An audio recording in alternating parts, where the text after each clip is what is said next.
Question number 7 देखिए, in the adjoining figure name 4 pair of intersecting line. क्या करना है? 4 पेयर ऑफ इंटरसेक्टिंग लाइन।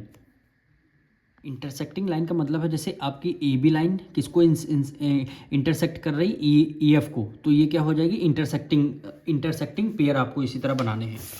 तो सबसे पहले हमारा फर्स्ट पेयर हो जाएगा क्वेश्चन नंबर 7 का first part. First 4 pair of intersecting line, यानी एक लाइन आपकी ए बी हो गई और दूसरी ई एफ हो गई, तो ये आपका एक पेयर बन गया।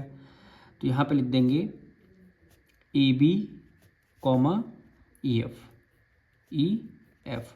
और लाइन है तो लाइन का सिंबल बनाएंगे, ये एरो दोनों तरफ, लाइन का सिंबल दोनों तरफ क्या रहता है? एरो रहता है। ठीक, ये आपका फर्स्ट पेयर आ गया।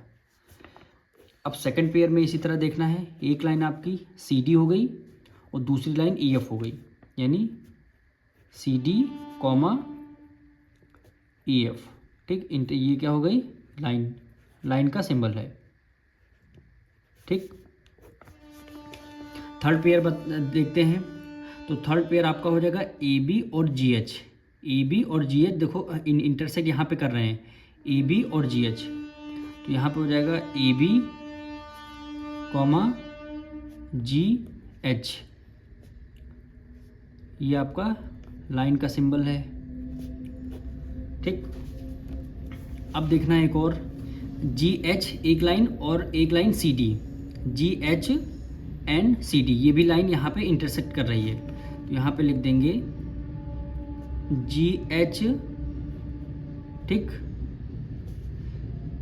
कहाँ गया? जी एच और C D, G H comma C D, ये लाइन हमारी इंटरसेक्ट कर रही है। ठीक, अब आते हैं सेकंड पार्ट में। इसके 4 कोलिनियर पॉइंट आपको बताने हैं। क्या बताने हैं? 4 कोलिनियर पॉइंट है।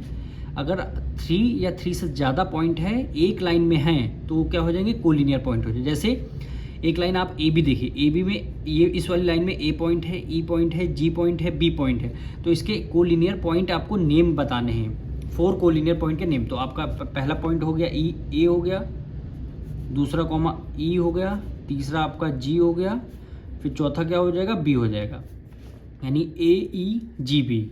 ठीक, ये आपकी क्या हो जाएगी? लाइन हो जाएगी। कोलिनियर पॉइंट का मतलब है अगर एक लाइन पे 3 या 3 से ज़्यादा पॉइंट है, वो लाइन क्या हो जाएगी? कोलिनियर पॉइंट हो जाएंगे। अब इसका हम थर्ड पार्ट करते हैं। क्या value? 3 non collinear point. Non collinear point हैं जो जैसे ए ई एफ, ये तीनों पॉइंट सेम लाइन पे नहीं हैं, तीनों पॉइंट सेम लाइन में नहीं है, तो ये क्या हो जाएंगे? Non collinear point. क्या हो जाएंगे? Non collinear point. यानी लिखेंगे और कितने? 3 कोलिनियर पॉइंट, तो यही हम लिख लेते हैं। कोई सा भी ए ई एफ भी आप लिख सकते हैं, जी एच डी भी लिख सकते हैं, यहाँ भी बी जी एच, मतलब एक लाइन पे वो पॉइंट नहीं होना चाहिए। तो एग्जांपल हम लिखते हैं, ए ई एफ लिख देते हैं, यानी ए कॉमा ई कॉमा एफ। अब इसका करेंगे हम fourth part. 3 concurrent line. 3 concurrent line हमको बतानी है। 3 कॉन्करेंट लाइन का मतलब है ये जो पॉइंट आपका ई है, इस पर कितनी लाइन है? ए बी एक लाइन आ रही है, ठीक, दूसरी ई एफ लाइन आ रही, तीसरी लाइन ई एच आ रही है। मतलब 3 या 3 से ज़्यादा अगर लाइन है एक सेम पॉइंट पे इंटरसेक्ट कर रही हैं तो वो क्या हो जाएगी? Concurrent line. 3 कॉन्करेंट लाइन पूछी है। अब इसमें भी कॉन्करेंट लाइन हो जाएगी, क्योंकि एक लाइन आपकी सी डी हो जाएगी, ठीक, दूसरी लाइन आप जी एच ले लीजिए और तीसरी ई एच ले लीजिए। तो 3 लाइन है एक पॉइंट पे मीट कर रही हैं, तो ये क्या हो जाएगी? आपकी कॉन्करेंट लाइन हो जाएगी। कोई सब ये एग्जांपल भी लिख सकते हैं, ये लिख सकते हैं।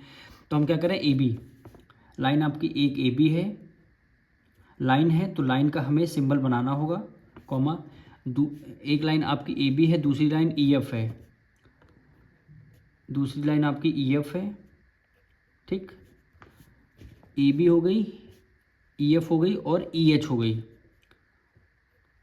ई एच हो गई, ये हमारी तीसरी लाइन हो गई।